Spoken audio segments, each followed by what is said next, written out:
তালা দিছি, তালা দিলাম।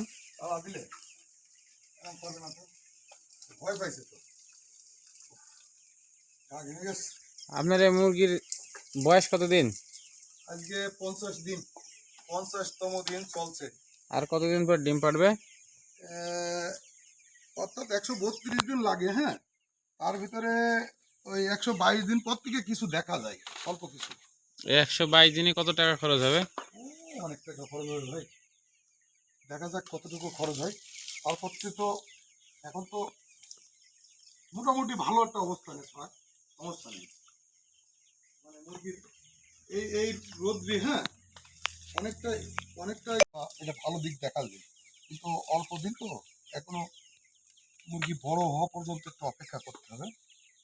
মানে এখানে যেটা সিস্টেম অনুযায়ী, হ্যাঁ, কিন্তু এই গরমে ব্যাপক ক্ষতি হওয়ার কথা ছিল, কিন্তু সেই তুলনায় এমন আল্লাহর রহমত ক্ষতি হচ্ছে না, হবে না আশা করি।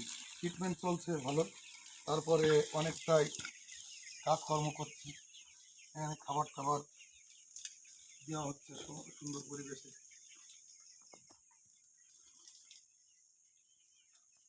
তারপরে এখনো তো তোমার মানে যদি এখানে পয়সা ইনকাম করতে হয়, হ্যাঁ, এখন অনেক কষ্ট করা লাগে। এখনো ধরো খরচ তো বাড়ছে, তারপরে এখন যে রোদ চলছে, মানে তাপদাহ বেশি চলছে, যার কারণে ডিম মানে মুরগির এলো ইয়েটা মাংসও বাড়ছে কম।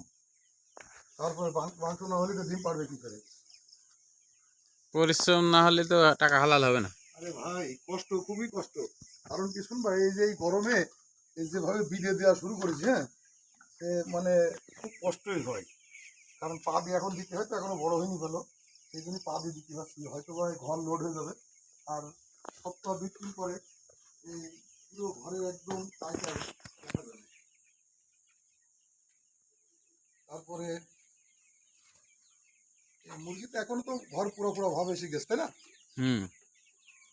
আর মোটামুটি একটা ভালো অবস্থা, দেখা যাক। এখন কি কি খাতে দেবেন? এখন ওষুধ দেবো, ওষুধ পানির সাথে মিশিয়ে ওষুধ দেবো, আর খাবার দেবো।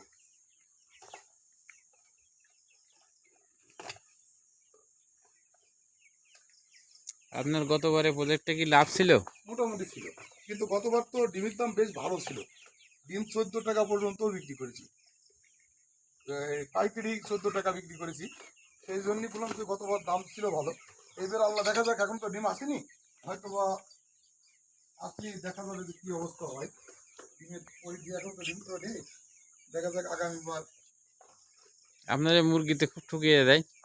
বুঝছে, আসলে ঠোঁট কাটা রয়েছে, তারপরও এখনো তো ও হলো ইয়ে করবে, ঠোঁট কাটার অবস্থায় তাই এই করছে। আর তারপরে আবার 64 দিন পরে আবার একটু ঠোঁট কেটে দিতে হবে, আর একটা ছাকা দেওয়া আছে, ছাকা ছোট করে দেওয়া আছে, 14 দিনের মাথায় ছাকা দেওয়া আছে। আর 64 দিনের মাথায় দেবো হলো ঠোঁট কেটে, যাতে ওরা ঠোকাঠুকি করে না ইয়ে করে, ক্ষতি হয়। ওরা নিজেরাই মার্ডার হয়ে যাবে, তবুও সেটা ক্ষতি করবে, এমন একটা অবস্থা। সেই অসুস্থটা কি কই? আছে আছে, সে এখনো আমার বেঁচে আছে। ঠকিয়ে তোর জীবনই শেষে করিল। ওই শেষ, এই কারণেই তো ওর ঠোঁট কাটা একদম বাধ্যতামূলক হয়ে দাঁড়িয়ে আছে। নাই কয়দিন পরে নিজের পিঠ বসে যদি কাজ করো, তাহলে ও ঠুকিয়ে শেষ করে দেবে। তবে মাঝখানে একটু গুঁড়ো সংকট হয়েছে, হ্যাঁ, গুঁড়োটা বাড়াইতে হবে, না বাড়ালে হয়তো বা এটা নিয়ে অনেকটাই।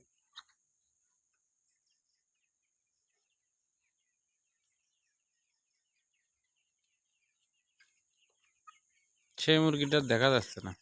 আচ্ছা, ওই পাশে আছে, আমি দেখি। ওই যে শুয়ে আছে ওইটা না, ওই যে। তবে আশা করা যায় ভালো একটা গল্প বা যদি এইভাবে পালন করে যদি মুরগিগুলো টিকে থাকে, হ্যাঁ, যদি কোনো ক্ষয়ক্ষতি আগামীতে না হয়, হয়তো বা লস হবে না। যত ডিমের দামই কম হোক, লস হবে না, কিন্তু দুটোর মধ্যেই মানে নিজের পরিশ্রমটা ফিরিয়ে হয়ে যাবে। ফ্রি হয়ে যাবে। হ্যাঁ, ও। পরিশ্রমটা যেহেতু এই পরিশ্রমটা করি বলে দেহটাও ভালো থাকে আর নিজের কিছু পয়সা করেও হয়। এতে এই কষ্ট কষ্ট করে এই দেখো সেই কুয়াশাই মুরগিটা, এই দেখো, এই দেখো, এ ছোট হয়ে থাকলো